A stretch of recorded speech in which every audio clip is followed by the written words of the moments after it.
Okay, hello bro, kumusta? And then, itong grupo ni KTH, tatawagin itong Team Legit, no? Team Legit. Okay, anyway, mayroon na po akong voice record tungkol dito sa naunang video mo, KTH. So, focus tayo doon sa mayroon ng hukay, no?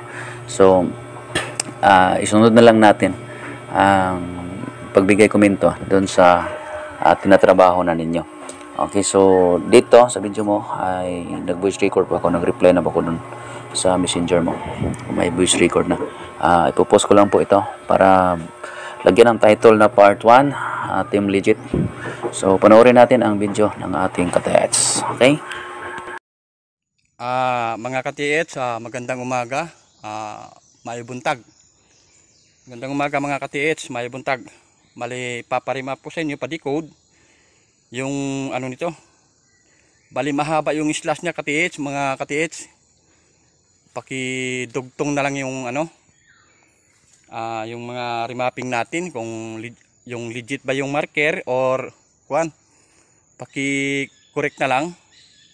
Tayo lang mag-KTH, paki ano na lang kung legit at saka yung remapping niya, decoding.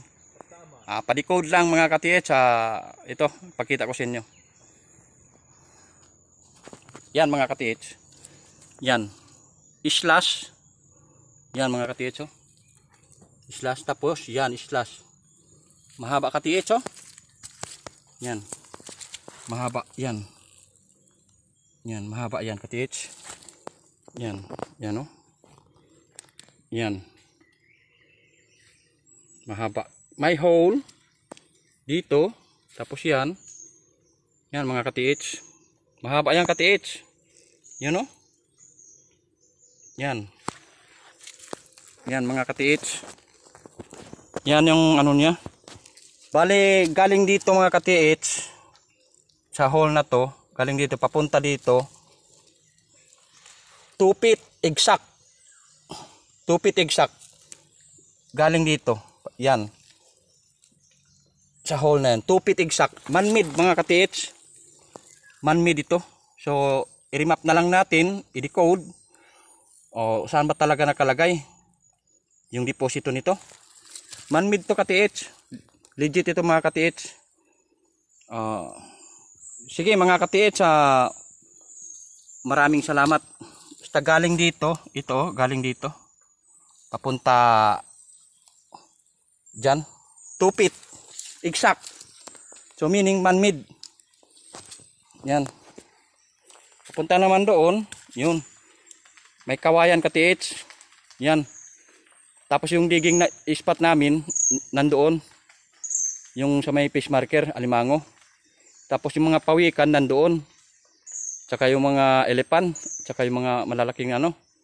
Diyan yung digging spot namin sa may fish marker. Mga 50 meters o 40 meters galing dito. Yan. So ito, ibang direction naman to siguro. Ito mga KTH, yan. Sige mga KTH, maraming salamat. Pa-decode na lang. Bale, ano lang pa-decode. Tulungan lang tayo mga KTH. Medyo nahirapan tayo dito kasi alam mo na yung lugar dito. Maraming kawayan. Tapos pag ano, no, ang lugar dito, ganun. Tapos ganun naman. Yun. Ito, matataas yan mga KTH, oh. Yan, matataas yan. Yan, matataas. Yan. Yan, matataas yung mga KTH. Tapos yung pababa na yan, pababa na yan. Tapos naman doon sa kabila, matataas naman. Yan, mga KTH. Tapos yung digging spot namin nandoon. Tapos yung mga big boulder nandoon. Yan, mga ikawan. Yan, may mga marker pa dyan mga KTH. Yan. Sige mga KTH, maraming salamat. Maraming salamat mga KTH. Gandang umaga. Okay, abangan ang part 2 nito, Team Legit, mga KTH. Maganda po ang resulta sa trabaho nila. So, okay, hanggang dito na lang. Maraming salamat, mabayang. God bless.